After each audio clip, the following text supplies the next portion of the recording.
The root law is something that needs to be remembered rather than learned. This audiobook reveals the ancient truth. Life does not respond to your desires, it responds to who you are. The journey begins today, not with effort, but with surrender to the eternal. The source law. Introduction.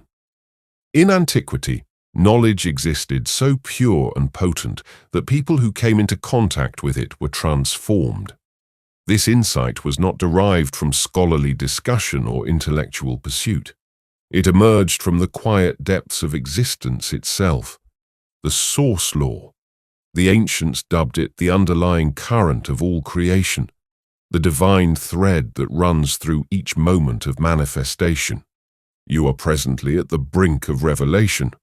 You discovered these words not by coincidence or circumstance, but through a complex orchestration of forces beyond mortal knowledge. The cosmos has directed your journey, preparing you for this waking moment. This knowledge cannot be learned alone by reading or studying. It must be absorbed through the fabric of your being, as felt in the silent moments between ideas during meditation. The source law is revealed to those who approach with regard, humility, and an open heart. As you progress through these lessons, you will learn that the strength is not speaking about these mysteries, but living them. The ancient masters were aware of this truth. Those who truly understand keep silent, allowing their transformed lives to communicate rather than their tongues.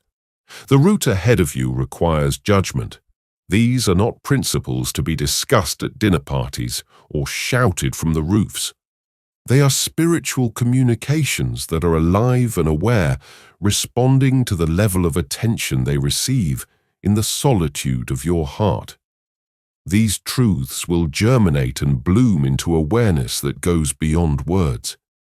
You have an old knowing within you, wisdom that has been yearning to be reawakened.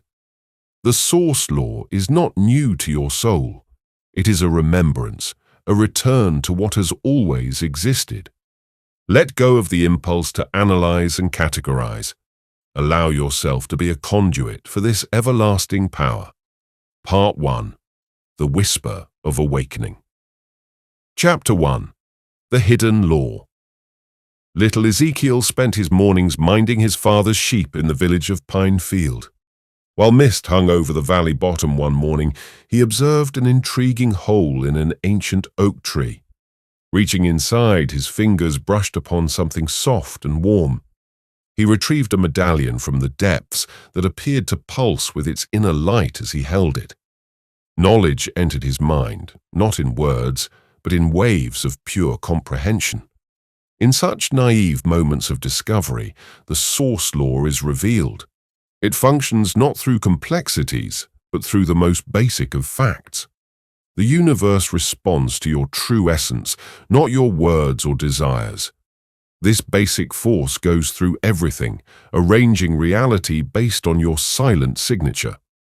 Many have attempted to circumvent this restriction through sheer willpower or desperate prayer. However, the source law only understands the language of vibration, the gentle hum of your genuine condition. It doesn't hear anything you say.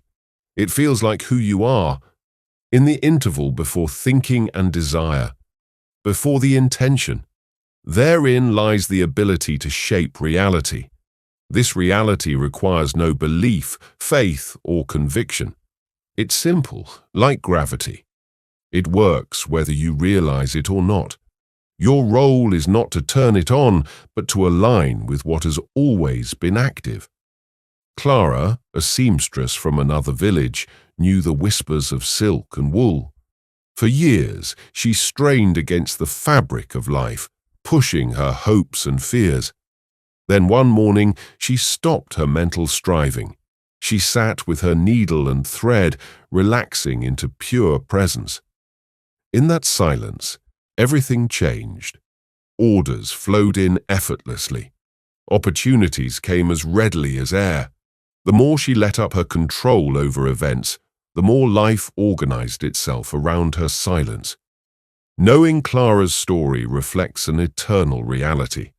The source law responds to frequency, not force. When you link your inner state with your desired outcome, reality changes to reflect that. Not through magic or miracles, but through the regular operation of the universe's fundamental basis. Practice. Find solitude in a quiet room. Close your eyes and let go of all thoughts of needing or seeking. Allow desire to arise organically from your depths, like a bubble emerging from quiet water. Don't name it. Don't chase it. Keep it in your consciousness, allowing the source law to operate through the power of pure recognition. Maintain this silence for as long as it feels good. Recognize that the cosmos is already responding to your calm. The second chapter, The Sacred Veil, is set in ancient regions where wisdom whispers through stone and sky. Walter roamed with his lute, following songs that only appeared in his dreams. Night after night, the same haunting melody lured him in. Until one evening, beneath the full moon's radiance, he saw what daylight had concealed. A temple of shimmering alabaster with pillars that appeared to sprout from moonbeams. As he stepped across the threshold, a voice like wind through crystal chimes murmured, "Nothing is hidden, only unseen." These words hold the key to understanding how the source law always acts in your life, and you are constantly in the presence of unlimited power. However, your mind has been trained to recognize constraints. This is not a barrier to be overcome, but rather an illusion to acknowledge. The veil you see is not composed of cloth or shadow. It consists of thoughts, beliefs, and habitual ways of seeing the cloud. Your recognition of what has always been present. The source law does not conceal itself from you. Instead, you've learned to look past it, like someone who stares so hard at a painting that they miss its beauty. The barrier gradually melts when you go from seeking to perceiving, trying to allowing. Dorothy lived in a tranquil village surrounded by books. Still, her imagination was filled with limitless scenarios of what may go wrong. Each morning brought fresh anxieties to classify and fears to file away. Then, unconsciously, she began imagining calm rather than calamity. She did not attempt to restrain her thoughts. She allowed herself to relax in moments of calm. Her surroundings gradually transformed. Problems that appeared overwhelming before become manageable. She had not altered her circumstances.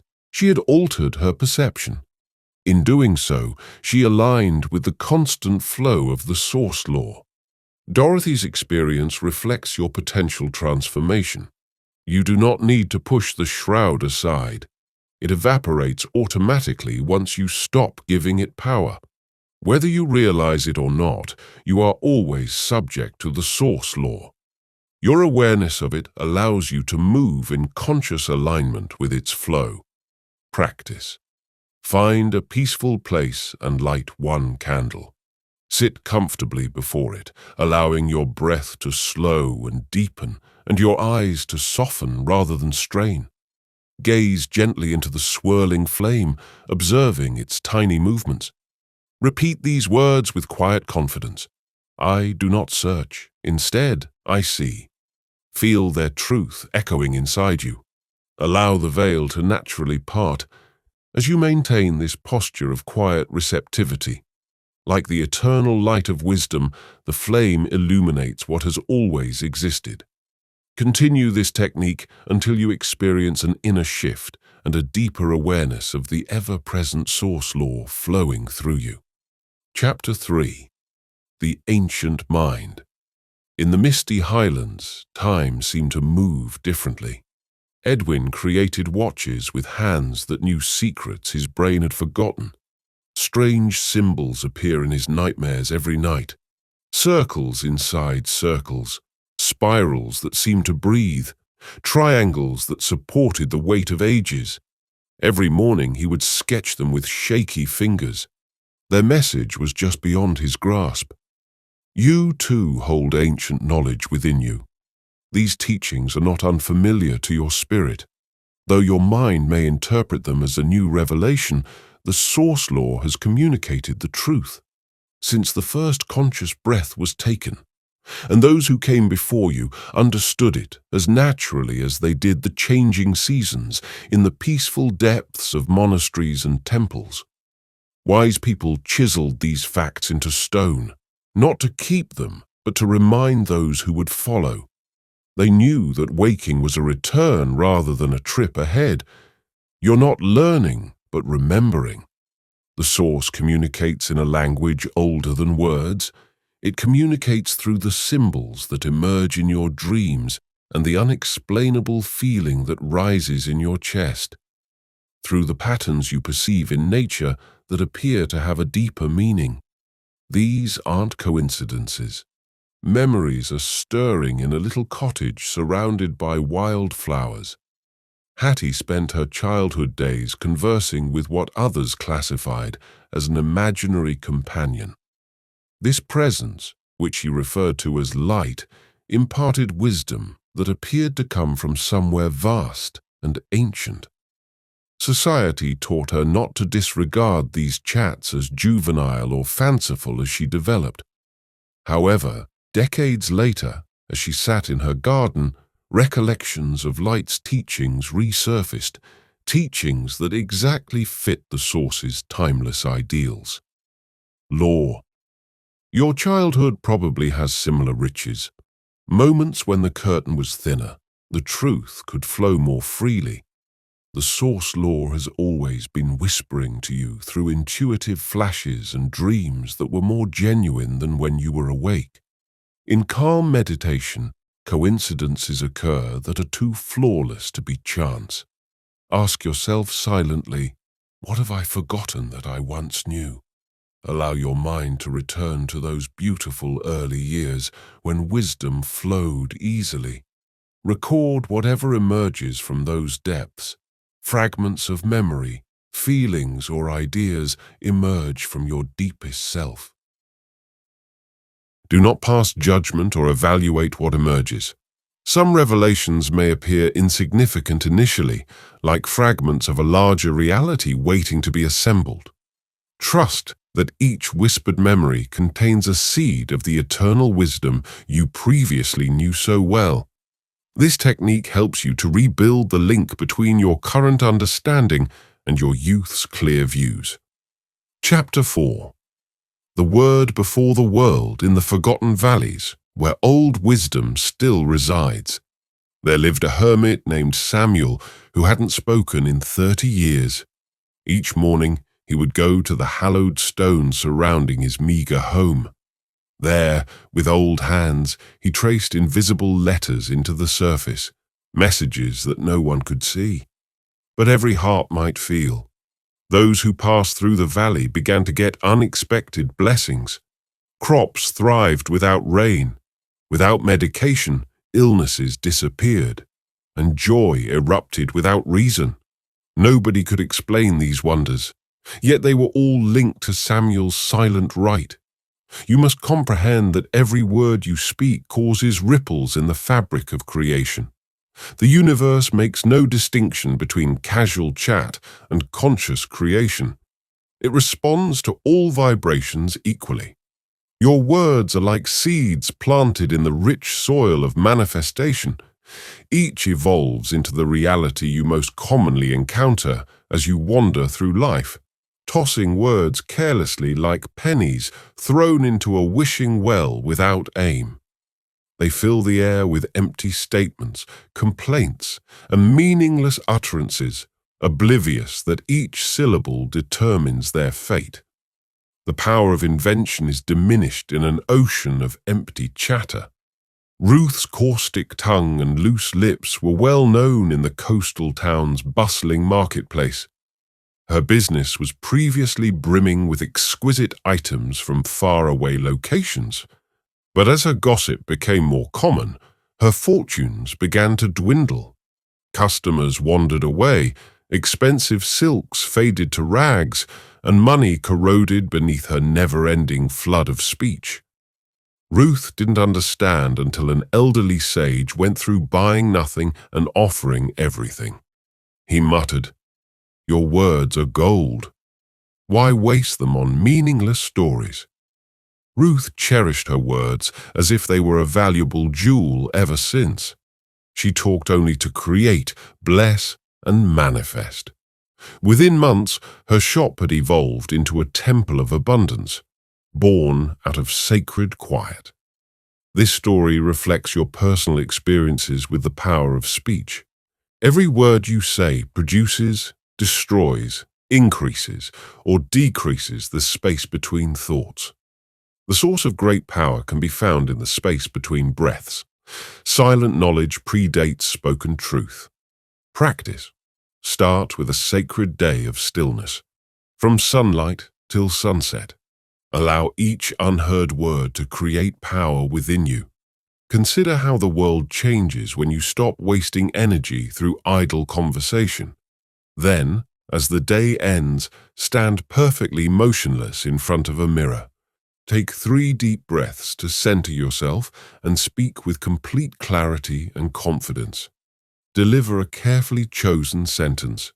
Make it a statement of truth, a blessing, or an aim. Feel the weight and strength of each word as it leaves your lips. Consider how different it feels to speak with such deliberate purpose after observing sacred silence. This activity will help you realize the genuine creative power of your words. The 5th chapter of vibration marks the commencement. In a little mountain community, mist hangs on ancient stone walls. Clifford was a violinist. Every nightfall, he would stand at his window when shadows lengthened across cobblestone streets. Violin tucked beneath his chin. However, he did not play tunes.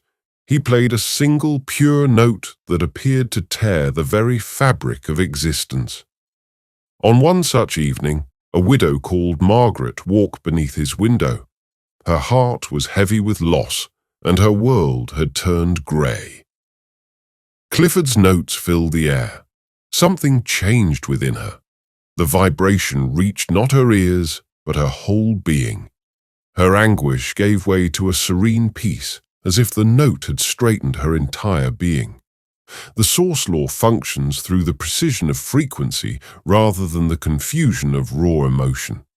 When you understand this fact, you'll see that manifestation comes from harmony, not the scattered forces of unbridled emotion. Your emotional state causes vibrations in the cosmic field. However, these ripples must be coherent for your aspirations to be realized. Betsy lived her life in a remote beach hamlet, unintentionally radiating disharmony. Her shop failed. Her connections had shattered, and disaster seemed to follow her like a shadow.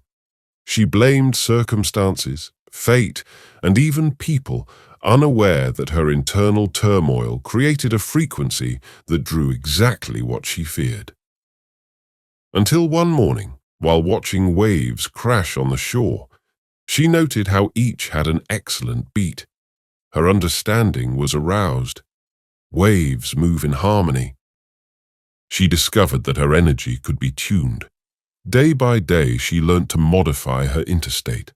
Similar to how a musician would tune an instrument, her reality changed in tandem with her frequency shift. Your body is an instrument of creation.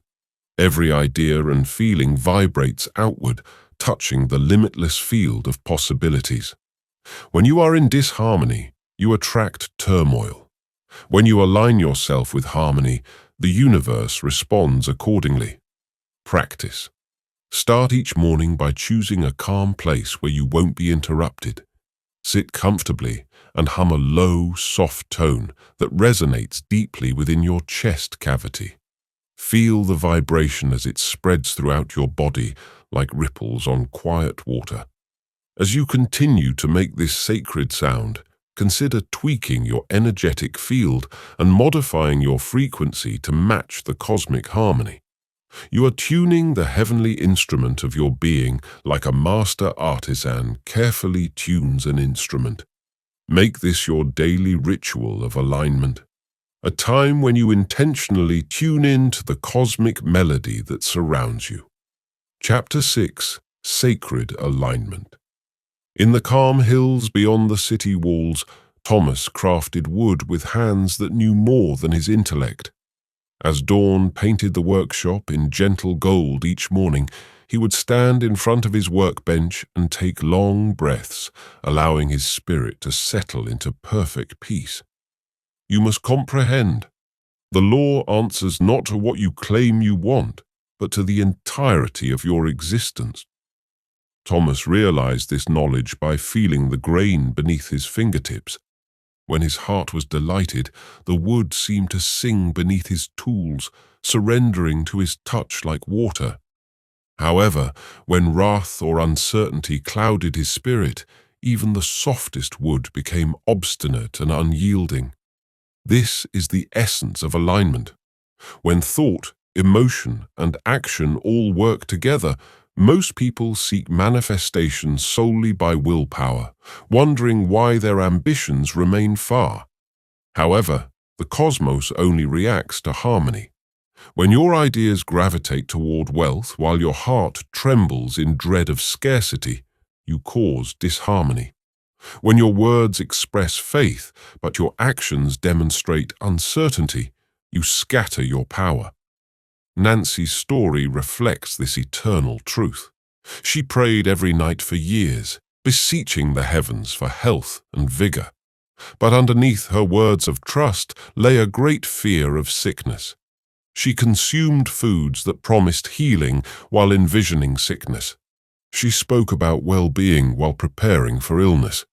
Her being was divided against itself, and the law couldn't reply. The transformation began only after she learned to align her complete nature. She stopped fighting her fears and let her thoughts, feelings, and actions flow in a single direction. Her prayers changed from passionate cries to the serene acknowledgement of what she knew to be true. Her meals became celebrations of life rather than defenses against death. Her daily decisions conveyed confidence in the perfection of global law rather than fear. Before requesting the cosmos, write it clearly and purposefully. Then pause to check your heart and ask yourself, does this thought truly match my feelings? Is it consistent with the essence of who I am, my actions? Take note of any discrepancies between your desires, feelings, and actions, because the universe responds to unified energy rather than individual words. You have a project. Allow time to bring these aspects into harmony. Allow your thoughts to illuminate your feelings and let your emotions lead your actions. Only then will your request resonate at the precise frequency required to actualize your deepest dreams. Chapter 7: The Divine Mirror. Mabel lived in a modest cottage on the outskirts of a dying garden, and her caustic words had become thorns in her heart. Every morning she would rise and lament the sun for being too brilliant, the rain for being too wet, and the stillness for being too loud. As her complaints rose, her world appeared to shrink. Flowers wilted as she approached. Neighbors turned away, and shadows grew in every area of her home. One cloudy morning, a beggar appeared at her gate. Despite her scathing accusations, he grinned and handed her a small mirror wrapped in fading silk. He whispered, "Look deeply," before vanishing into the morning fog. You see, the source law acts through contemplation rather than reaction. What you see as the world's resistance is your energy returning to you. The universe bears no grudges or judgments. It just replicates the vibration you create with perfect accuracy. Mabel recoiled at the bitterness carved into her features when she first looked in the mirror. However, as she looked longer, she began to identify the same lines of rage, the same chill in her empty chambers, the same gloom in the faces turned away from her. The world had become a living mirror of her inner state. This principle is similarly evident in Howard's experience as a pastor. He thundered about divine punishment, recognizing sin and unworthiness in every face. Soon, his church began to judge him in the same severe manner. Each critique he heard was merely an echo of his voice when he identified himself in their judgmental stares. Did his message start to soften, and the hearts of those around him? You must comprehend that the universe is not conspiring against you. It can't. It simply reflects with perfect precision. When you encounter opposition, your energy should be directed toward internal resonance rather than external sources. When troubles develop, do not question why they endure. But what within me continues to cause this? The law teaches that your experience is not unique to you. It's happening through you. Each circumstance, encounter, and seemingly random incident contains a message about your interior state. The world becomes a living mirror, providing numerous opportunities to identify and adjust your energy practice. Find a quiet moment each night before you go to bed to think seriously about this subject. What did the world teach me today about myself? Analyze each interaction by allowing your mind to wander back through the day's events. Every obstacle, each moment of joy or stress feels like reading messages written just for you. Observe the patterns that emerge. They are not coincidences but rather signs pointing to a deeper understanding. Consider how your internal state influenced these outward encounters and jot down any emerging thoughts. This simple yet profound practice will eventually expose how your energy influences the world around you. Chapter 8.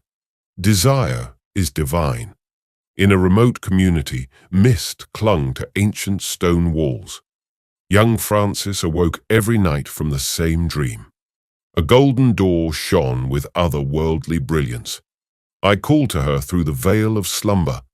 Night after night, a door appeared. Nonetheless, she dared not approach, believing such visions, the stupidity of a lonely orphan's thinking. You must recognize that desire is a language, the voice of the source law communicating through your being. When a vision lingers and burns in your heart with quiet intensity, it is not your ego speaking, but the cosmos itself guiding you. Frances sought advice from a sage living in the highlands. "Is that door," he asked her, "your yearning calling? It is not yours to question, but to honor. Many souls stumble here, believing their deepest desires are selfish or dishonorable. True desire, which whispers in your dreams and pulls on your spirit, is heavenly guidance expressed through you. To suppress such a calling is to oppose the very current of creation. Consider Joe, a great healer who denied his power to heal via touch. Such power cannot be mine." He reflected, preferring a life of calm resignation. As months passed, his strength drained away and his body weakened to the point where he could barely get out of bed. Only once he accepted his gift, his actual desire, did health return, gushing through him like a spring freed from winter's grasp. This story reflects your journey. What desires have you suppressed, dismissing as unachievable or unworthy? The source law communicates through sacred longing. When you experience a persistent call, a reoccurring dream, or an undeniable pull towards something better, this is not a random longing. The universe is awakening its potential via you. Your wishes are not distinct from the law. They are how it goes through you, searching for expression. To honor them means to harmonize with the flow of creation itself. Practice. Take a moment to identify one deep passion you've kept hidden from yourself and others. Choose something that makes you feel both excited and fearful. When you've thought about it, write your desire on a small piece of paper, allowing your hand to tremble if necessary. Then hold the paper near to your lips and whisper it, releasing it into the universe as a private prayer. Then, with reverence, burn the paper and watch the ashes spread. Understand that the law has heard your muttered truth. You had to listen for a long time before you could wake up. This basic ceremony represents the start of your alignment with the source rules. The divine plan for your life. Chapter 9. Doubt serves as a gatekeeper amid the peaceful hills beyond the city gates. Maurice stood guard every night, his sword heavy at his side. Strange lights danced along the horizon, whispers carried with the breeze, and fantasies of golden paths haunted his sleep. But he turned away, convincing himself. These were merely tricks of the tired mind. You have just entered the sacred land of uncertainty, that ambiguous area between knowing and becoming the source. Law communicates through signs and symbols. However, the mind generates 1,000 reasons to turn away. This is not a weakness. It is natural to be hesitant before undergoing a transition. A voice broke through the silence when Maurice collapsed in fatigue one starry night. Doubt is permission to halt, not to give up in that time. He realized that his opposition had been preparing him, not stopping him. The law does not need mindless trust. It warrants careful examination, for doubt contains the seed of more profound knowledge. Your hesitancy isn't a flaw. It is the soul's method of determining its preparedness for power.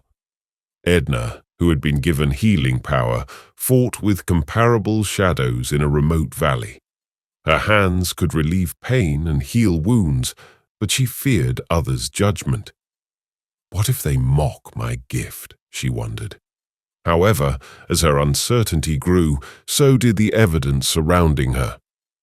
Birds landed outside her window. Strangers searched for her by name. Dreams of old healing. Temples. Only when Edna realized that her fear of appearing silly was the ultimate barrier to her genuine power did her gift fully blossom. The doubt that tortured her had been protecting her, ensuring she was strong enough to handle the weight of her calling. You reading these words may experience a stirring of doubt in your heart. Let it rise. Watch it without passing judgment. Doubt does not negate the truth. It refines it like gold in a fire. Questioning purifies your certainty. The source law operates not through blind acceptance, but through tested knowing when doubts arise. Treat it as a divine messenger, asking if you will hold what you seek. Practice. Write down a current doubt that is weighing on your heart. Please place it in front of you and ask with sincere openness. What is the truth in this? Doubt defense. Allow the inquiry to resound in the depths of your being. Sit in sacred quiet, breathing deeply until knowledge comes to meet you. Your most actual truth is in the area between questioning and knowing. Trust that the answer will come not from your racing mind, but from the quiet rivers of your soul's knowledge. Allow yourself to be in this reflective mood for as long as necessary. Some realities emerge, like morning dew, gently, delicately, and with great clarity. Others appear like springs from barren rock, shocking in their unexpected emergence. Both are valid approaches to understanding. As you wait in this sacred space, notice how your doubts fade, becoming a portal through which higher understanding can enter. Remember that questioning is a type of devotion to the truth, a sincere recognition that you are ready for a deeper understanding. Chapter 10. The Power of Silence. Lucille sought shelter in a distant mountain monastery from her constant speech. Her words were like a flood, drowning out the anguish in her bones. Day after day, she filled the halls with stories, jokes, and complaints, anything to keep the silence from revealing her deepest wounds. You must comprehend that words can form walls, separating your spirit from the source. Law. Each syllable, spoken without intent, depletes the fundamental energy required for transformation. Watching Lucille's anguish, the monkey Elijah placed a kind hand on her shoulder and whispered, "The law operates in silence." He led her into a hallowed chamber where no words were allowed. At first, she struggled against the silence, her body shaking with unspoken feelings. But as the days went on, something remarkable happened. Her chronic discomfort started to subside. The root law works with the utmost might and stillness. Stopping the incessant chatter of your thoughts and lips enables the cosmos to operate freely. Your energy, no longer spread by endless discourse, is concentrated into pure creative force. In the bustling city below, George, an experienced lawyer, discovered this reality uniquely. Known for his fiery tongue and fast retorts, he found himself losing case after case until exhaustion drove him to silence. In court, he began to listen rather than speak. In negotiations, he learned that silence creates pressure, which others hurry to fill. His practice quickly grew beyond his wildest expectations, thanks to the power of strategic quiet rather than brilliant argumentation. Silence is not the same as absence. It is present at its most potent. It is the black soil from which all manifestations emerge. When you stop filling every moment with noise, you enable the source law to communicate through synchronicity, intuition, and direct knowing. Practice. Set up a precious 2-hour time each day to experience utter quiet. During this moment, remove any speech screens and external stimuli. Create a silent sanctuary in which wisdom can spontaneously arise. Find a calm place, such as nature or a serene corner of your home, and allow the source law to speak to you through intuition as you follow this daily regimen. You will learn that the universe communicates most plainly when you stop attempting to fill every moment with noise. Allow the old wisdom to flow through the vessel of your tranquil mind. Part 2. The Path of Embodiment. Chapter 11. The Source communicates through you. Virginia sat each day before empty pages in a lonely cottage on the edge of a mist-covered woodland, waiting for inspiration rather than transmission. She entered the area between concept and form. Her hand would move on its own, inscribing poems that appeared to come from beyond time itself. You too have the power of heavenly discourse, albeit you may have forgotten when you comply with the source law. Your words become more than just expressions, they become instructions that change reality. Poetry is not art, rather, it is creation. Virginia learned that the verses appearing via her predicted future, occurrences such as births, storms, reunions, and revelations. She had transformed into a hollow reed through which the source literature whispered its goals into reality.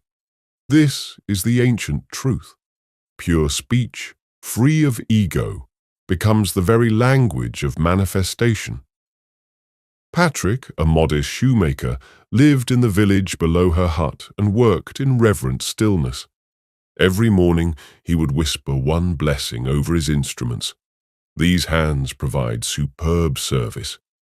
People soon began talking about the odd healing that appeared to come from his handcrafted shoes. The children's limbs corrected themselves. Elderly joints gained fresh flexibility. Weary souls felt lighter with each stride. According to source law, words carry vibrations. Shapes matter, but this power necessitates complete purity of aim. Patrick never spoke about his blessings or claimed credit for the healings. He recognized that divine speech should remain precious and infrequent. Your voice carries the same creative force. Each word you speak causes waves in the fabric of reality. However, most people talk carelessly, diluting their influence with idle chatter. The source law is responsive not to quantity, but to quality, to the depth of quiet from which your words arise. Practice. Choose one sentence today that has a deep meaning for you, a truth that resonates with the core of your being. Speak it out with reverence and conviction, as if the entire universe is listening and responding. Allow your words to flow from a place of profound quiet within, coming from the precious reservoir of wisdom that lives in your heart. Feel their energy echo through your being as you give them a voice, allowing each syllable to bear the full weight of your goal. Notice how the air around you moves and aligns with the force of your conscious words. Believe that this single focused utterance is more potent than 1,000 casual words made without meaning, because it comes from the source of divine truth inside you. This practice of sacred speech helps you grasp the ancient technique of commanding the creative forces that shape reality. Chapter 12. The sacred yes and no. Geraldine spoke to her students daily in a modest schoolhouse, painted the color of dawn light. Her smile concealed an ever-expanding exhaust iron despite being respected by everyone. She had become a vessel emptied by constant giving, saying yes to every request until her light flickered to a flicker. You see, the source law responds not just to what you accept, but also to what you reject. Each barrier you create is a sacred vow to the cosmos, influencing the energy that flows through your existence. When you say yes out of necessity rather than conviction, you muddy the seas of manifestation. Geraldine felt a shift in her soul one autumn morning as golden leaves scattered across the schoolyard. When asked to lead another committee, she said 2 simple words that altered everything. Not now. The words come not out of resistance, but of agreement with her inner reality. Within days, unforeseen chances arose. Funding for her dream project, an invitation to teach advanced studies, and the opportunity to create the curriculum she had always desired in a distant place. Albert went door to door, peddling things with rehearsed charm and empty promises. His pockets were rich, but his spirit was empty until one day when he refused to sell an inferior product to a trusting elderly lady. He said, "I cannot endorse this, merely speaking from the heart," for the first time in years. Despite losing the transaction, something significant occurred. His actual knowledge became a magnet for genuine yes. Quality suppliers sought him out, loyal clients proliferated, and his firm transformed thanks to the power of truth. These stories illustrate an eternal concept. Every decision you make sends a vibration into the world of limitless possibilities. When you say yes out of fear or no out of malice, you cause conflict. However, when your decisions are consistent with your soul's truth, you engage the law's most potent force. Practice authentic creation now. Say no to one thing you regularly tolerate, such as an obligation that drains your energy or a commitment that no longer serves your best interests. Let this not stem from knowledge rather than opposition. Then listen attentively to what your spirit has been whispering, which is often drowned out by the cacophony of daily existence.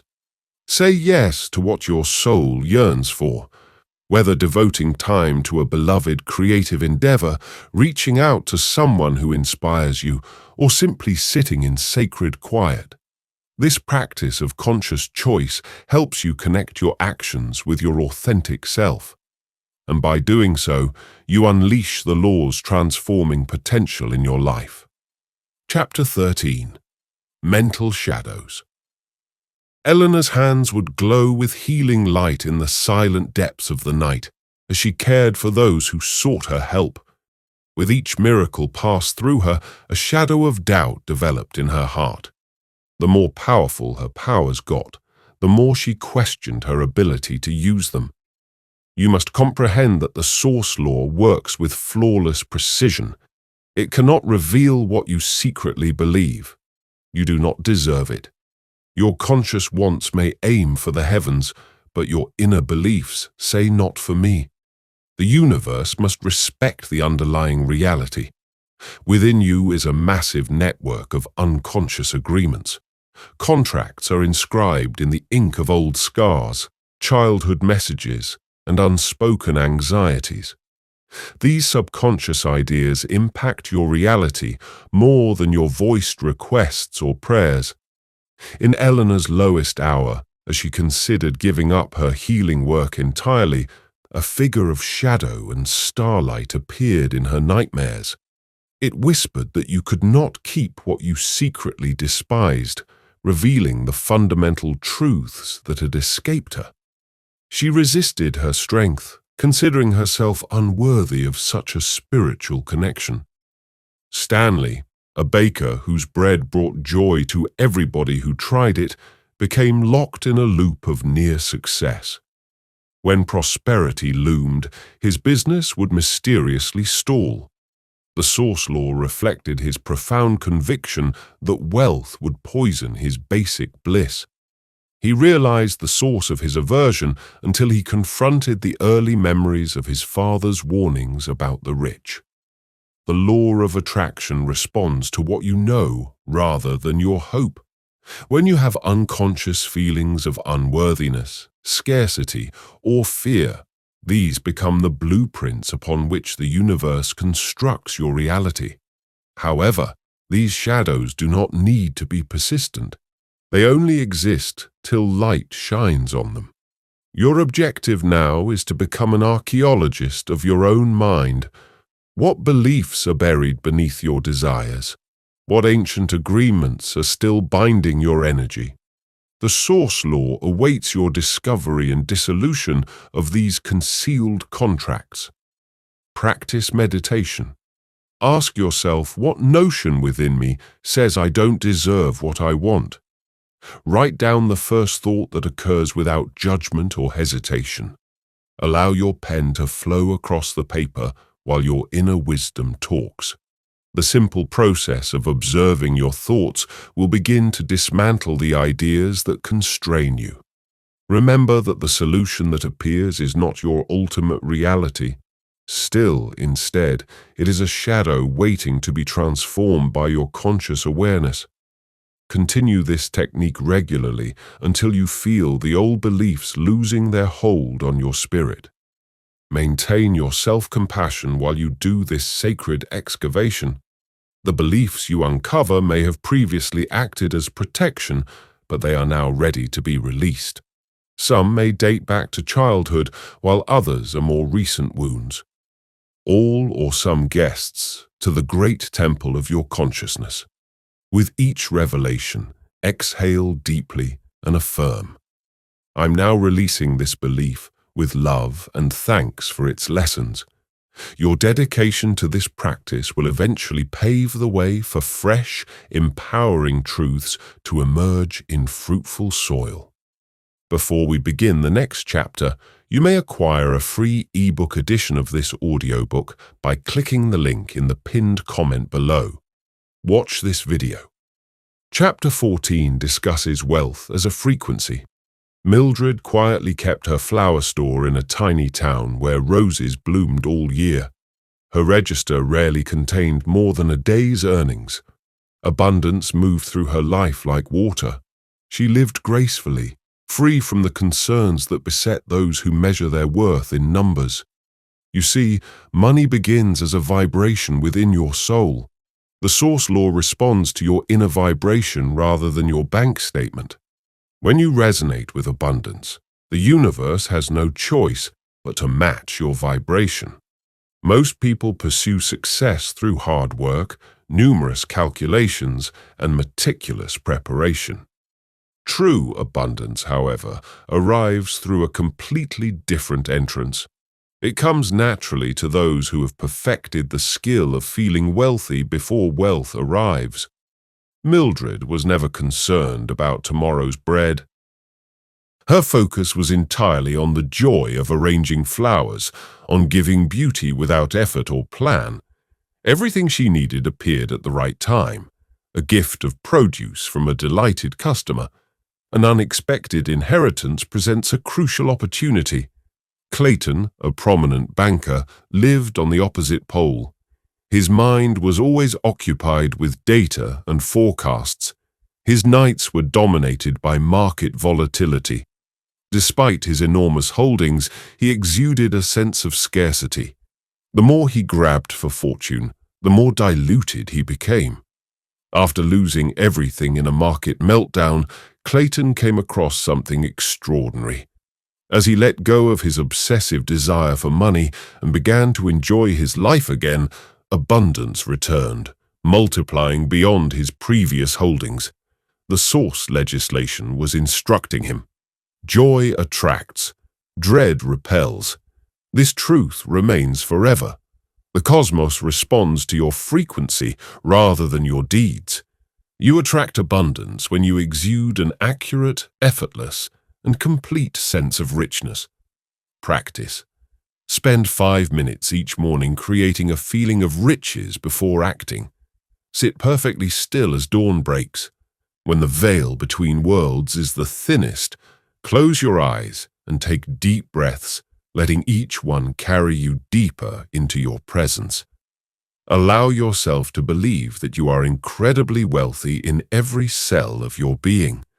Feel it in your bones, blood, and spirit. Not as a pretense or affirmation, but a pure, wordless understanding that emanates from within your spirit. Allow this feeling to permeate your entire field, spreading out like ripples on still water until your entire existence resonates with the frequency of abundance. The source law will identify this frequency and respond appropriately, as it cannot help but reflect what you have become in consciousness. Chapter 15. Time is an illusion of readiness amid the peaceful hills beyond the city limits. Harriet lived alone in her grandmother's house, putting her dreams in a cedar chest like valuable linens to be found and used. Each morning, she would touch her dreams of owning a tiny bookshop and traveling to distant coasts before carefully folding them away again, waiting for the fabled opportune time. Time, you see, is a pool in which you stand rather than a river that flows past you. The original law knows there is no tomorrow and no perfect present ahead. It knows only now. When the storm arrived, it ripped through Harriet's careful preparation. The old home groaned. Shingles dispersed like playing cards in the wind. By the morning, her postponement shelter had collapsed. There is nowhere else to turn. She unlocked the cedar chest of dreams and realized they had been waiting for this very time. Within days, she had acquired a lease for a modest storefront. Within weeks, her bookshop had its first clients. The cosmos responded to her moment of action rather than years of preparing. Everything she needed, including allies, finances, and opportunities, appeared to be waiting in the wings all along. Franklin bore his weight as a wandering scholar in a mountain monastery. He wrote notebooks with comprehensive ideas for the school he would construct when the conditions were ideal. He would share his newest edits every morning with Ming, a blind monk who visited the monastery's gardens. One day, Ming interrupted Franklin's meticulous planning. The monks explained that the bloom does not require pristine soil. Hands buried deep in the dirt, it blooms where it stands, creating ideal conditions for itself. When these comments struck Franklin like thunder, he realized that his endless preparation was not knowledge but fear. Dressed in intellectual robes that afternoon, he started educating 3 children under a tree. Within months, his school thrived, not because the moment was good, but because he had finally arrived at the everlasting now. Practice. Stand in front of a mirror. Look into your own eyes and say these words with unshakable conviction. It's already mine. I'm already ready. Allow each syllable to resound with the strength of perfect assurance. Feel the vibration of these words throughout your being, awakening the dormant forces within you throughout the day. When doubt arises, refer to this proclamation. Act as if today is the scheduled time, for it has always been. Every breath you take affirms your readiness, and every step you take moves you closer to what you already have in the infinite realm of spirit. Chapter 16. Action is sacred movement. Lucian would rise from his workbench in the calm before dawn, when the world was silent, and let his body speak. There was no music or rhythm to lead him, only the pulse of something ancient and familiar moved through his limbs. You may believe he was insane, seeing this craftsman swing and turn in the early morning darkness. Still, wisdom can appear like lunacy to those who have forgotten its source. Law flows not through strain or plan, but through the body in alignment with its inherent reality. Something changed in the grain when Lucian's fingers contacted the wood following these mystical gestures. His sculptures began to radiate a luminosity that no varnish could describe, a warmth that attracted folks from far away. You too have this knowledge in your cells. Your body knows the way before your head does. When you take action out of fear or responsibility, you move against the creation flow. However, when you allow movement to emerge from inner stillness, you become a receptacle for the rules. Expression. Consider Annabelle, who tried every strategy and system to achieve success. She attended seminars, read numerous books, and followed every expert's recommendations. However, prosperity eluded her until the day she stomped in total submission. She sat in her garden, simply listening. There was a subtle longing to move toward the water, there, on the peaceful shore. When she met her future business partner, everything changed. Your acts have power only when they come from alignment. The source legislation does not oblige you to keep doing things indefinitely. It awaits your conscious awareness when you feel that silent. Yes, within.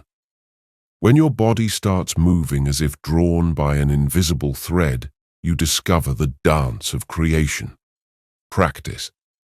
Ask your body, where would you like to move today? Sit quietly and listen to your body's advice. Consider the subtle urges, the slight pushes in specific directions.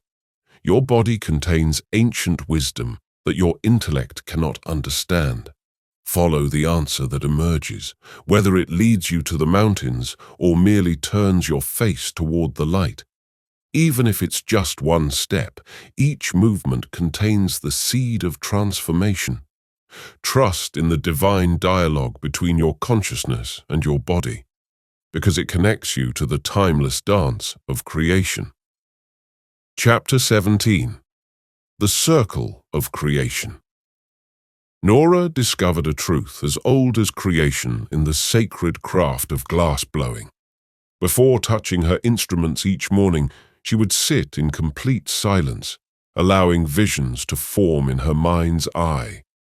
As the molten glass shone in front of her, something remarkable happened. The substance yielded not only to her hands, but also to her inner vision. You see, the universe follows an everlasting cycle of creation. Your thoughts transform the ethereal substance of possibility into something solid. These shapes, once materialized, strengthen your assumptions about what is conceivable. And these beliefs, in turn, develop new ideas with even greater creative force. This loop continues unbroken throughout all creation. You break the sacred cycle when you reject any component that doubts your visions, ignores manifestations, or questions your beliefs. However, By honoring each phase and allowing thought to flow freely into form, you can tap into a never-ending source of creativity. Wendell, a merchant, approached life like a sequence of random happenings. Each day offered unanticipated hurdles and apparent turmoil, but something changed when an old journal fell off his shelf. A pattern emerged as he began to record the images that appeared in his quiet periods. The scenes he described materialized in his waking life, initially in little ways, then in great detail. You have this same power. The images that appear in your mind are not merely imaginary. They are the blueprints for tomorrow. The source law responds to what you see with such clarity that it feels real rather than what you hope for. When your inner vision matches your fundamental reality, the outside world has no choice but to conform. This isn't magic, it's natural law. Just as water flows downhill, reality rushes toward your most vivid images. The visions you hold shape more than just your future. They change your current perception of what is possible. And when your convictions grow, as does your ability to envision even grander manifestations.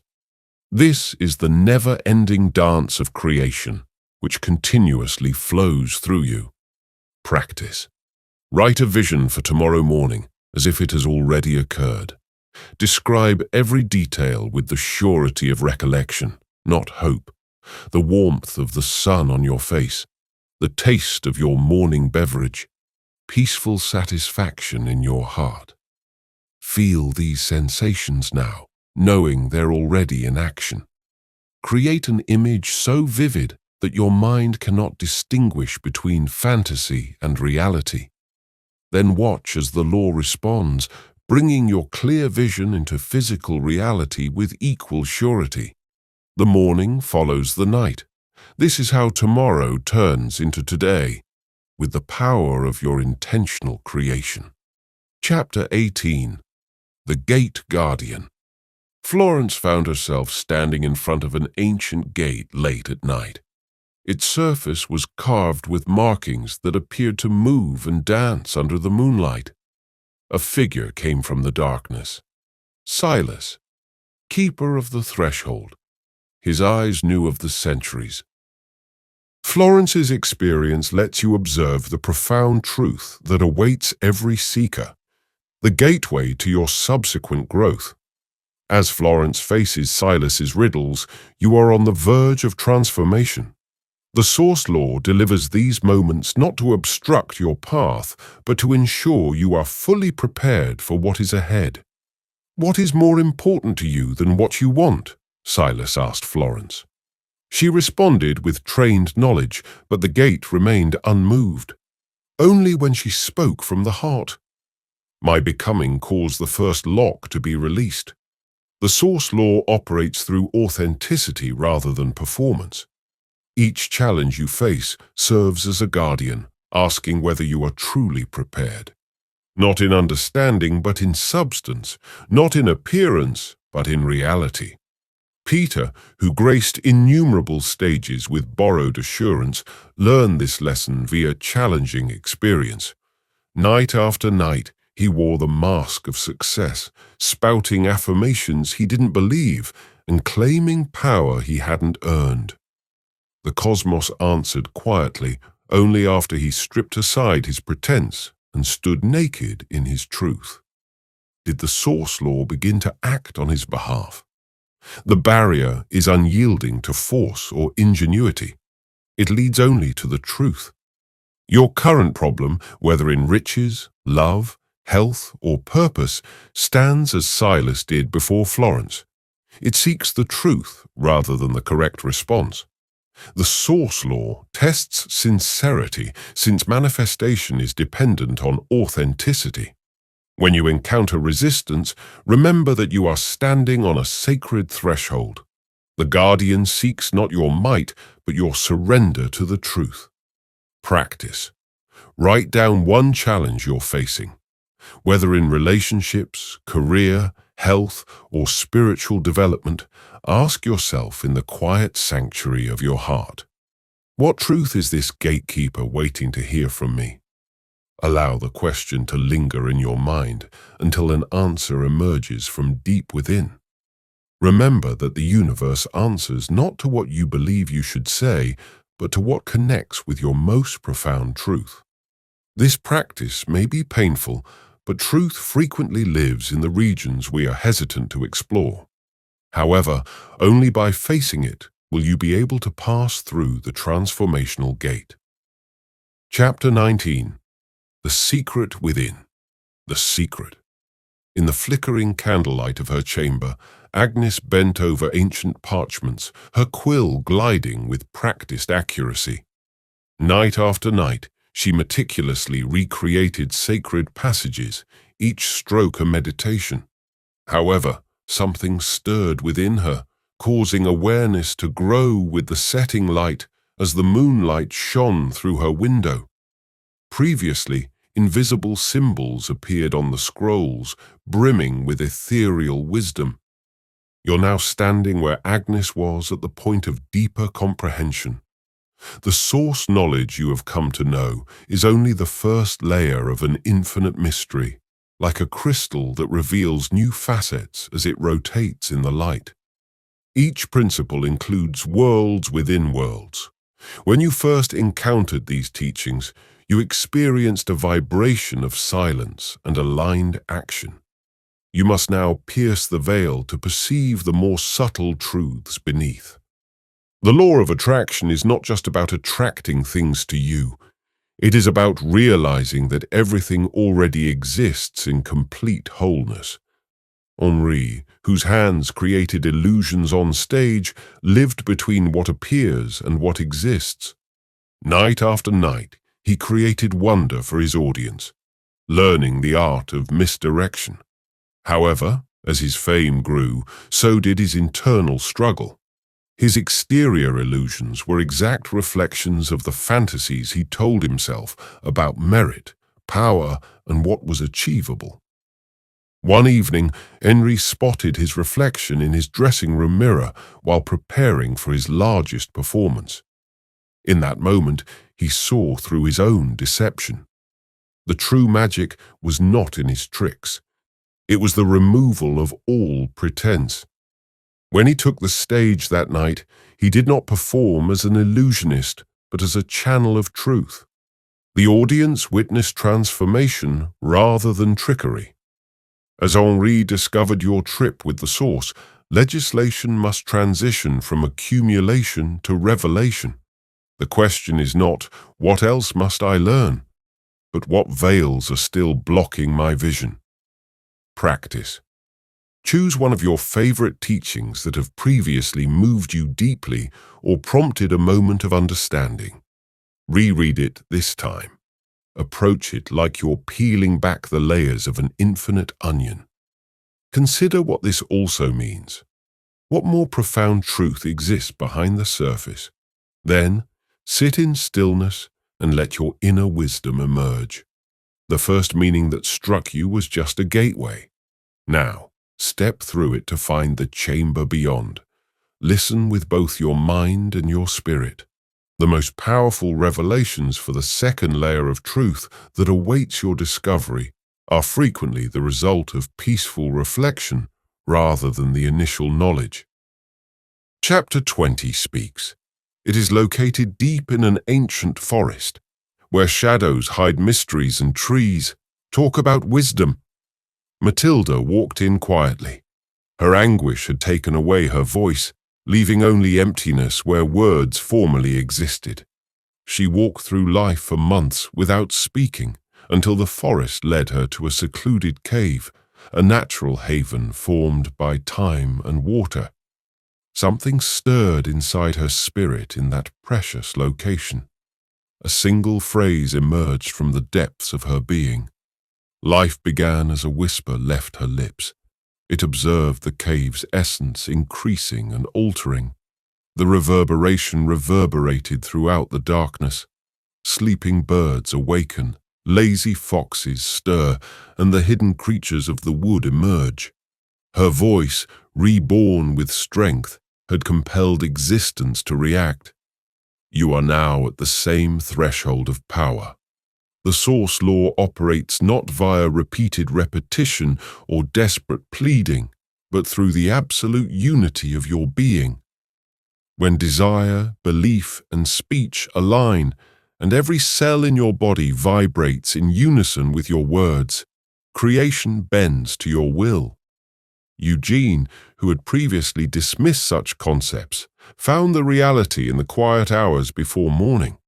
A lifetime of skepticism had left him empty until he began voicing his dreams, not as wishes, but as facts already woven into the fabric of existence.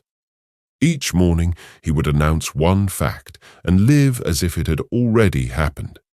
Within weeks, his environment began to alter, reorganizing to reflect his aligned declarations. The volume of your truth, rather than the volume of your voice, is what the source law responds to. When speaking from this position of absolute knowledge, you need to whisper once. The universe doesn't require repetition, it requires resonance. Your words are like seeds planted in the rich soil of creation. They must, however, contain life just as seeds do. Empty words are scattered in the wind. Words infused with the brightness of your soul take root instantly, growing with superhuman speed. The power you desire does not necessitate elaborate incantations or countless affirmations. You must only speak once with your entire being and then live with complete confidence that it has been accomplished. Practice. Stand alone in the sacred area of your choice. Close your eyes and find complete stillness.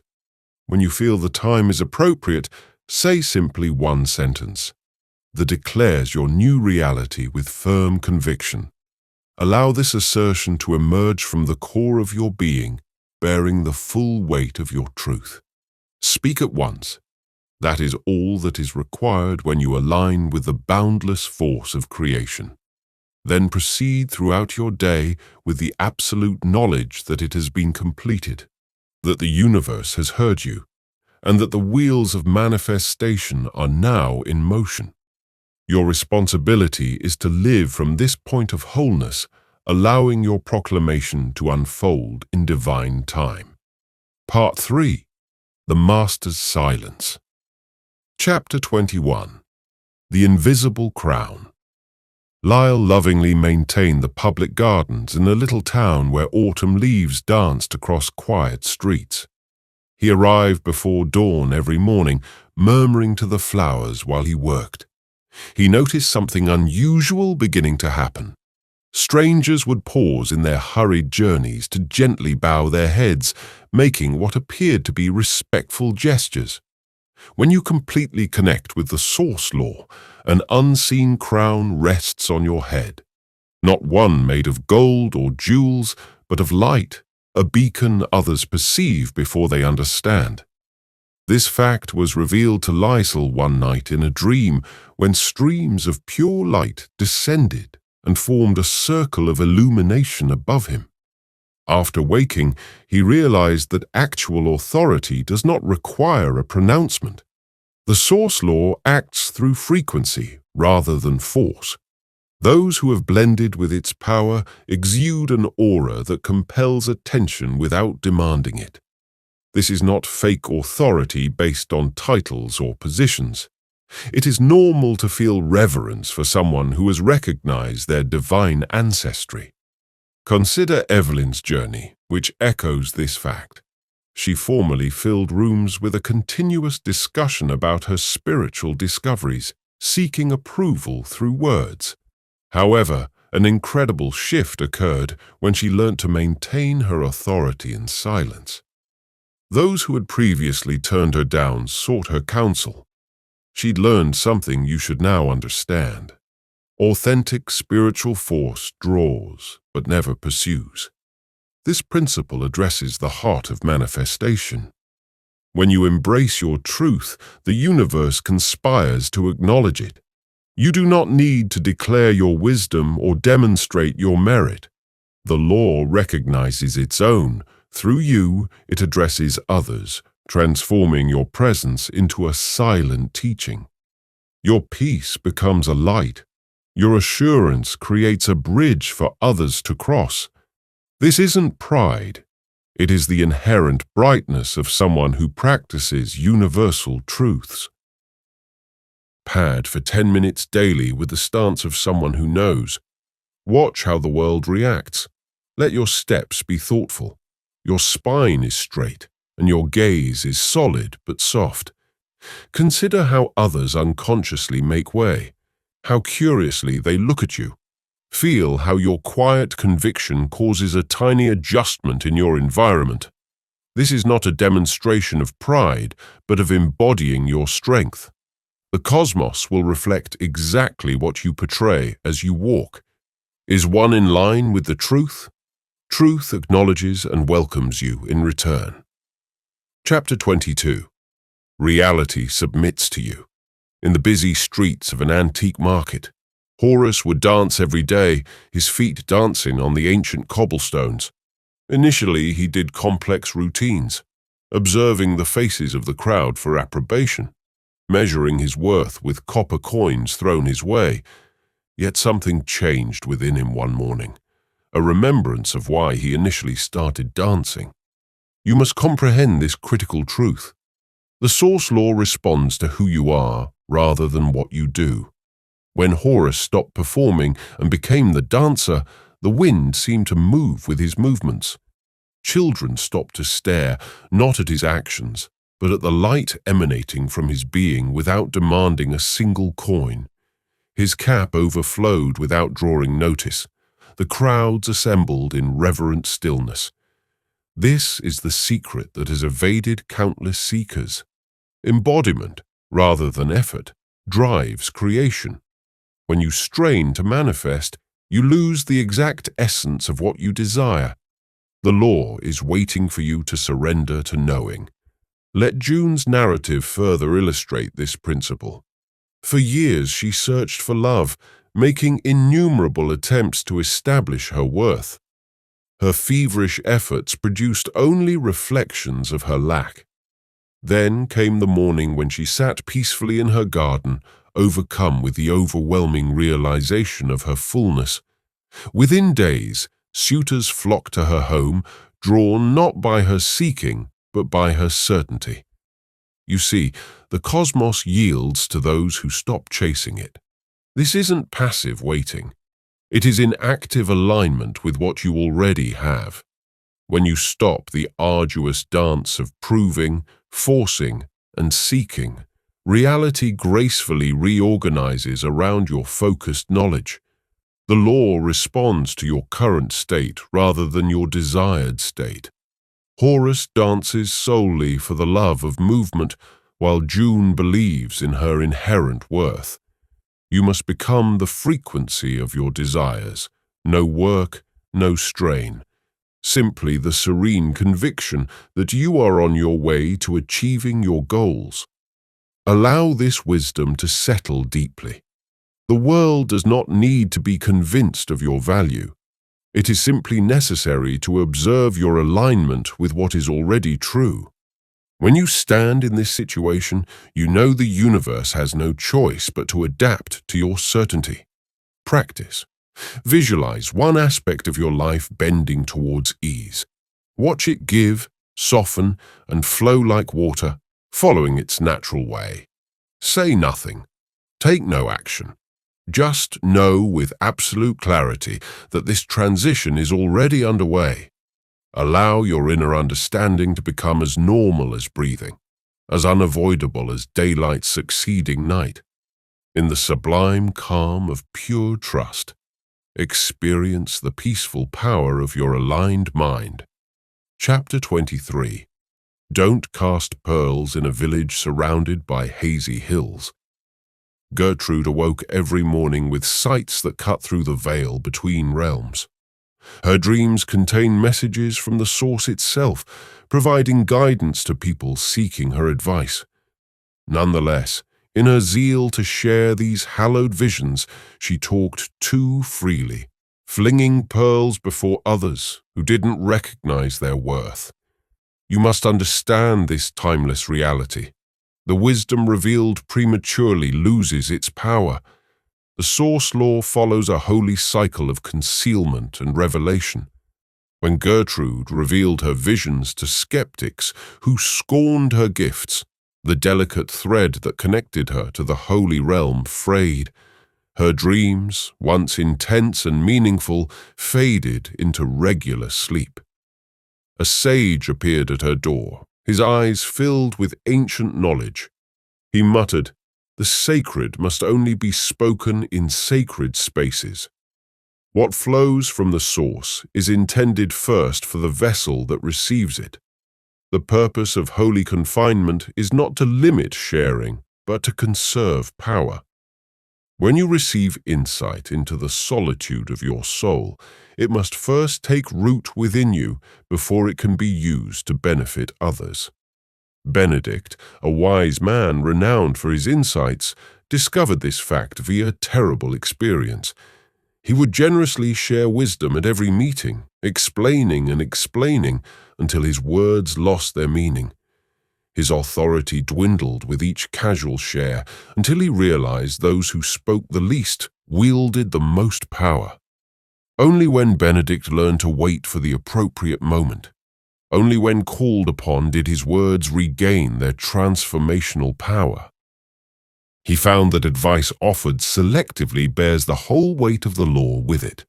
You see, the source law works in distinct channels. Not every ear is prepared for every truth. Not every heart is ready for revelation by keeping what has been entrusted to you until the appropriate time. You let its strength concentrate instead of dissipate. Practice. Take a sacred truth that has emerged within you. Perhaps a revelation occurred during meditation, or an insight struck you in a moment of clarity. Write it carefully and deliberately on a sheet of paper, feeling the weight of each syllable as you record this personal understanding. Then, pick a particular area that only you know about. Perhaps between the pages of a favorite book, in a collection of treasured souvenirs, or wrapped in your journal. Let this truth be yours alone, building power in its hallowed quiet. You will eventually know when and with whom to share it. For the time being, let it work its peaceful magic within you, reshaping your understanding while it rests in its secret home. Chapter 24. Symbols and Signs. In the dead of night, a seamstress named Beatrice sat at her window, needle in hand, contemplating her fate. As doubt crept into her heart, a crow landed on the sill, its obsidian eyes matching hers. Within hours, an unexpected client arrived with work that would transform her life forever. You have now entered a universe in which symbols replace words as the primary language of the source. Law. The universe communicates not through ideology, but through the live poetry of reality itself. Every moment has meaning. Every encounter contains a message for those who can discern. When you deeply connect with the original law, the world changes into an infinite oracle. Trees bend to answer your queries. Numbers are repeated until you realize their importance. Animals emerge just when their medicine is needed. This is not a coincidence. It is a conversation. Even today, signs surround you and await recognition. They whisper in the pattern of the leaves, the timing of the wind, and the seemingly random series of events that make up your day. The original law has never stopped speaking. You forgot how to listen. Wallace, a merchant in a coastal town, learned this reality from his dreams. Night after night, visions appeared, showing him storms before they arrived and exposing the personalities of business partners before deals were made. Initially, he rejected these as simple imaginations, but as each dream proved prescient, he learnt to value this subtle counsel. One night, he dreamed about bare shelves in his store rather than fearing this picture. He recognized the message and sold his entire inventory just before a flood that would have destroyed his items. The source had protected him with its symbolic language. You, too, are receiving instruction at all times. That bird draws your attention. That song plays 3 times in one day. That persistent notion that refuses to leave you alone. These are not random happenings. They are the wellspring of law, speaking directly to your soul. Surrender is required rather than study to become fluent in this heavenly communication. You must let go of the impulse to impose meaning and allow understanding to emerge organically. The signs will speak most plainly when you stop attempting to interpret them and simply allow them to resonate throughout your being. Practice. Ask the cosmos for a sign today.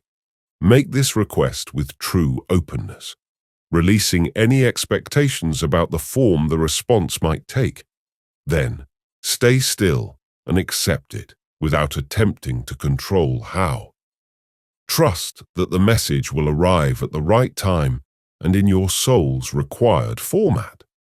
Remember that the most meaningful signs are frequently the simplest: a fortuitous encounter, a repeated number, or even a slight shift in the wind. Your role is not to seek, but to remain open and allow divine wisdom to speak to you in the ordinary moments of your day.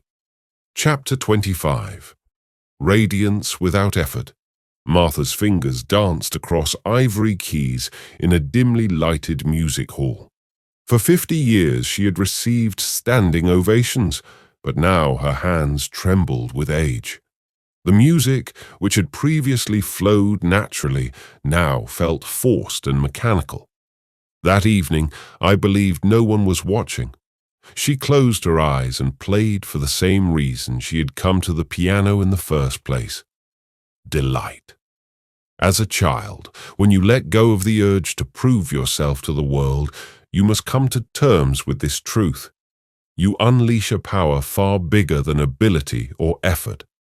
Something extraordinary happened as Martha's fingers flew across the keys, playing solely for her soul.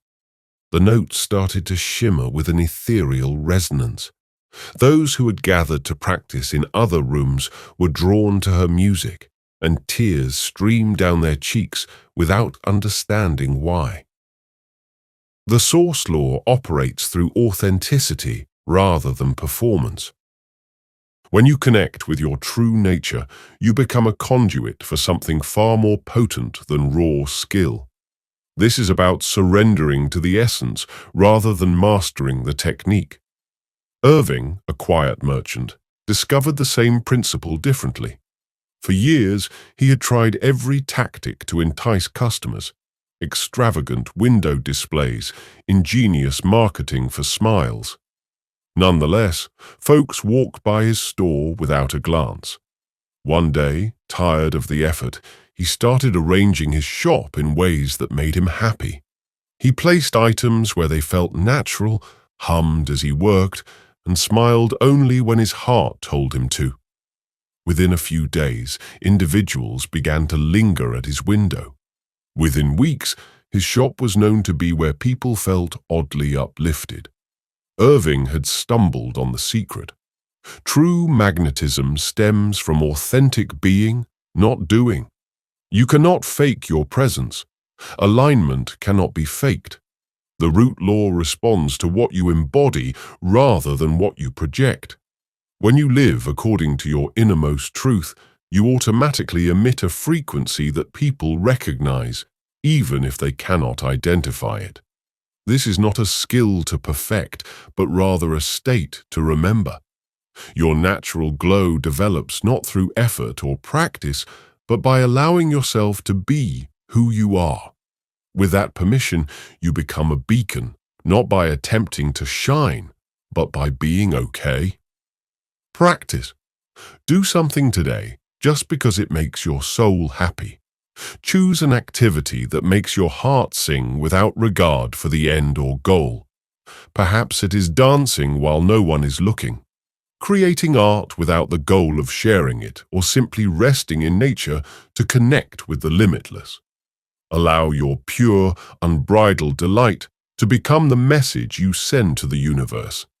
In this condition of genuine pleasure, you are naturally aligned with the highest frequencies of existence.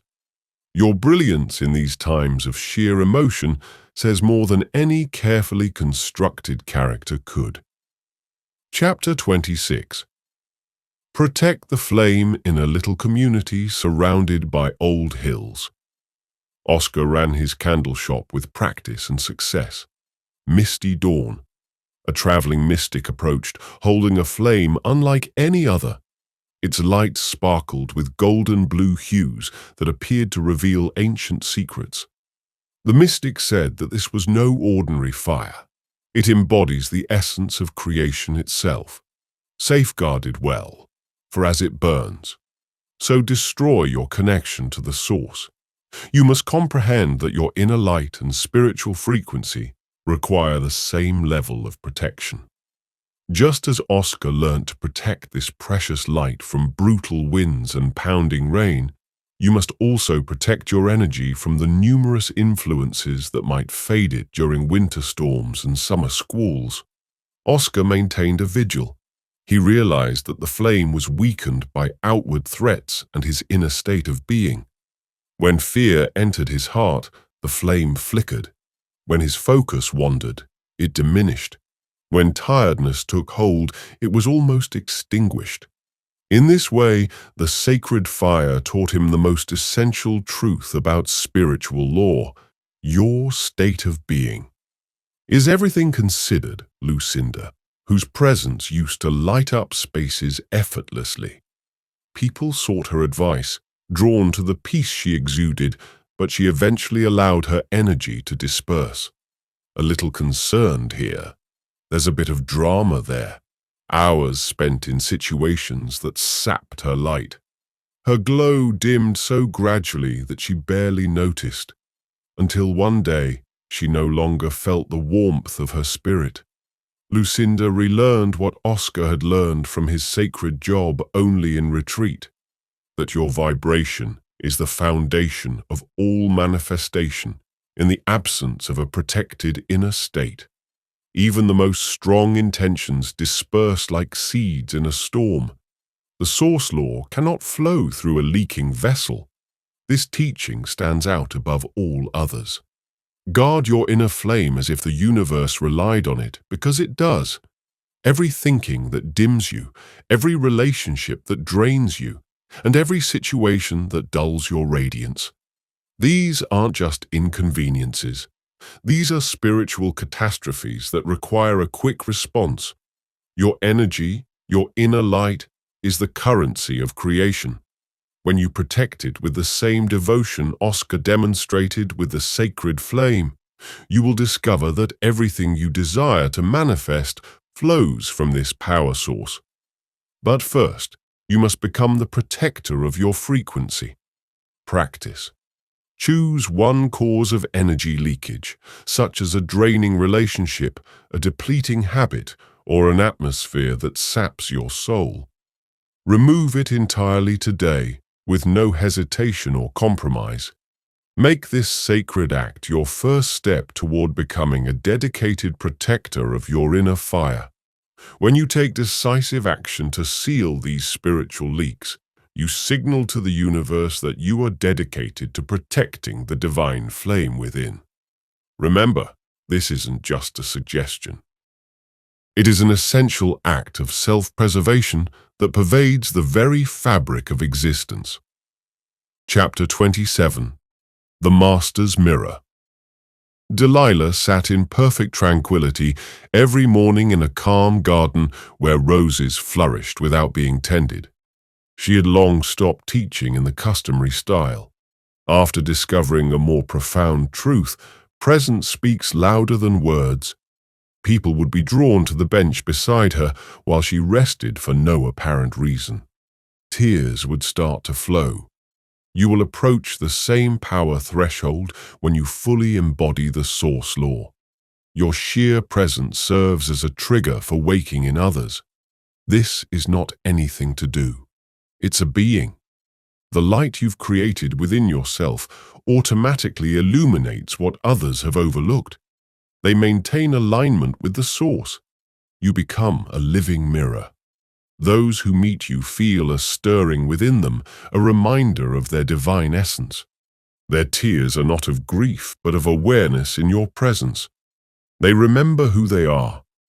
Kenneth, who had made a vow of silence in a distant monastery, found the truth upon his return to his village. He said nothing. Crowds would gather wherever he went. They couldn't explain why, but their problems appeared to disappear in his presence. Some reported experiencing peace they had not felt since childhood. Others gained clarity on decisions that had long tormented them. What Kenneth and Delilah represented, you, too, will become. This is the final blooming of the law. When your existence transmits truth without the need for words, you become a living example of what is possible, a living example of the power of aligned energy. This state cannot be produced or performed. It arises organically after you have completely surrendered to the law. When you've let go of the urge to persuade or convert others, your responsibility becomes to be the embodiment of what you know. Those ready to awaken will be drawn to you by an unknown force. Your silence will speak volumes. Your calm can move mountains. Your presence will be sufficient. Practice. Find a peaceful nook in a busy public area, such as a park seat, a cafe, or a garden. Sit in total stillness, emanating tranquil certainty rather than aloofness. Maintain the calm, knowing of what you've learnt about the law. Allow this truth to permeate every cell of your being and spontaneously emanate from you. Do not attempt to attract someone's sight or draw attention to yourself. Observe with soft awareness as some people gravitate towards your space, perhaps hanging close or casting questioning looks in your direction. Consider how your silent communication with global truth is an invisible beacon, beckoning people eager to awaken to their power. Chapter 28. The World Within the Word. Caroline discovered a leather-bound manuscript in the candlelit study of an ancient Victorian house, its chapters filled with flowing script devoid of periods and commas. Only the natural beat of the breath itself. As she started reading the text aloud, the air surrounding her changed, taking on a crystalline appearance. The walls appeared to pulsate with each cadence of her words. You must comprehend that language contains a more profound mystery than just meaning. Every word includes a spiritual architecture, a vibrating blueprint that creates reality itself. When you speak, you aren't just communicating, you're constructing universes. The source law reacts to the content of your words and the rhythm, tone, and intention that run through them. Each syllable has a frequency that resonates throughout the fabric of existence. This explains why ancient books were chanted rather than merely read. This is why prayers were sung, not just said. Roland, a businessman who had lost everything, found this fact simply by chance. Each morning he began to utter blessings over his life in measured poetic rhythm rather than plain speech. Abundance rushes through me like a river of gold. Peace surrounds me like dawn light. My days are filled with joy, just as my lungs are full of breath. Within weeks, his circumstances had dramatically changed. Customers appeared as though summoned. Opportunities arrived from unexpected sources. His life began to reflect the cadence of his chosen phrases.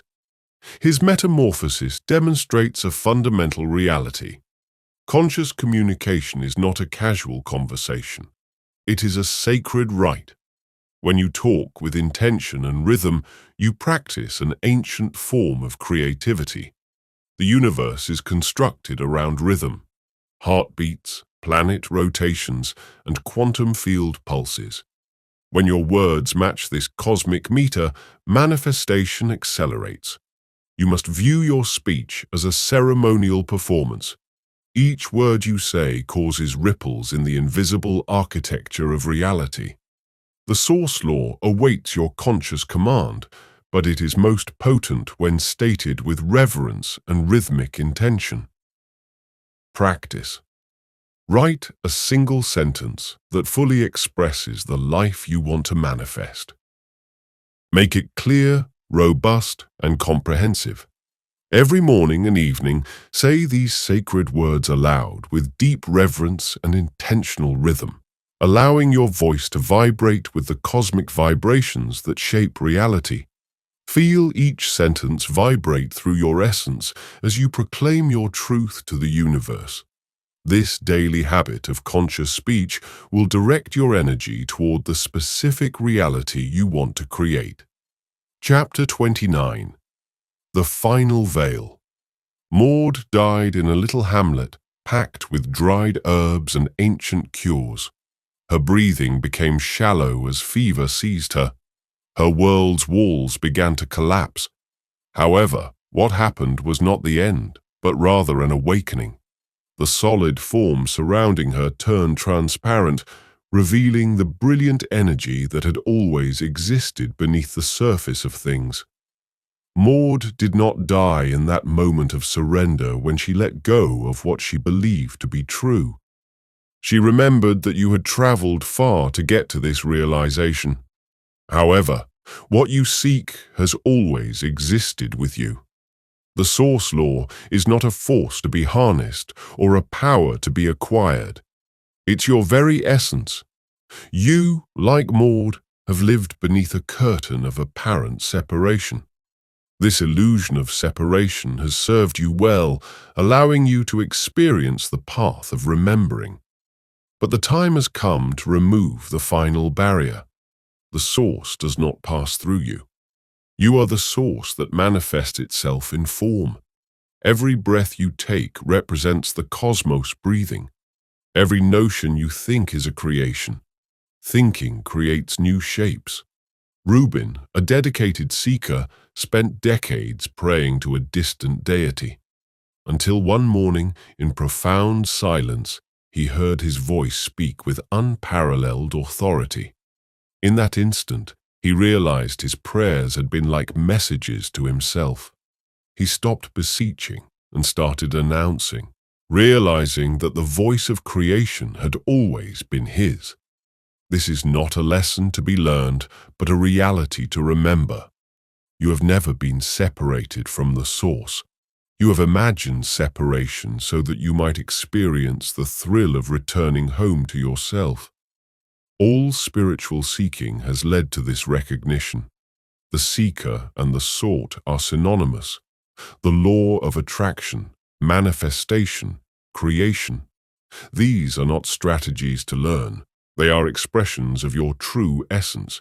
When you say, "I am," the cosmos moves because you are the universe in action. When you speak, creation listens because you are creation. Speaking. Allow this understanding to sink into your bones. You are not reaching for anything more significant than yourself. You are waking up to who you have always been. The power you desire is not waiting to be discovered. It waits to be remembered. Practice. Sit silently and whisper, "I and the source are one." Repeat till you feel like remembering. Chapter 30. You're the law. In a quiet class, bathed in the dawn light, Abigail sat in front of her spiritual instructor. The question hovered in the air like incense. "The law is." She answered without hesitation. In that moment of sheer recognition, the entire room altered, not physically, but essentially. Her modest words contained the weight of all wisdom. You are now at the threshold of the most profound epiphany. Every lesson, practice, and whispered truth has brought you to this point of recognition. The law you have learned, revered, and worked with is not anything external to you. It is your being expressing itself in the form, reflect on your journey. Each narrative and concept revealed was not pushing you closer to something far away, but removing the layers that obscure who you have always been. The source law flows neither to nor through you. It is you expressing itself in flawless divine motion. Eliot traveled the world seeking enlightenment, studying with masters and performing rituals. He was always grasping for something he thought was just out of reach. One day, fatigued from his search, he sat behind a tree and stopped. In that moment of utter surrender, he laughed at what he witnessed. It had never been elsewhere.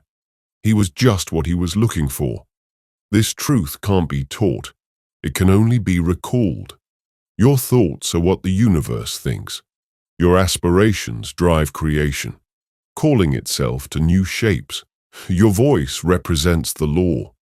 You are inextricably linked to the force that moves the world, sacred books, old knowledge, and innumerable practices. There were mirrors set up to show you your face. You are not a conduit for the law, a student of its methods, or a seeker of its mysteries. You are the law, awakened to its proper form. Practice. Write the statement, "I am the law," on paper. Carry it for 7 days in silence. I've developed a free ebook edition for you if you enjoyed this audiobook. You can get it from the link in the pinned remark. Conclusion. You've arrived at the point where words dissolve into sacred silence. The teachings provided in these chapters were never intended to be read. They were created to awaken what has always existed within you. As you close this book, remember that nothing ends. Instead, something immortal is starting to breathe through you. The source law manifests as your breath, communicates via your quiet, and creates through your being. You no longer have to reach for it. You've become it. The mystery hasn't been solved. It's dissolved into your bones. The search has not ended. It has evolved into an embodiment. When you wander about the globe today, you will observe that reality reacts differently to your presence. Not because you learned something new, but because you recalled something ancient. The power you once sought outside of yourself now emanates from within. Your sheer presence will begin to change events, heal wounds, and open doors. Speak less, since your silence now has more impact than 1,000 words. Trust more deeply, since you are the same force you previously trusted. Allow your knowledge to ripple into the universe without explaining or defending the source laws. Listen through your ears, see through your eyes, and create with your hands. You have not reached an end. You've awoken to an unending beginning. Every breath brings in more of who you've always been. Each instant of silence unveils another aspect of your boundless nature. The journey hasn't ended. It has fused into your entire being. Be still. Be present. Be the silence between the stars. In that immense silence, you will hear the universe communicating to you rather than to itself. The source is listening. And so are you. If you enjoyed this unique audiobook, I have handpicked the next book to alter your life.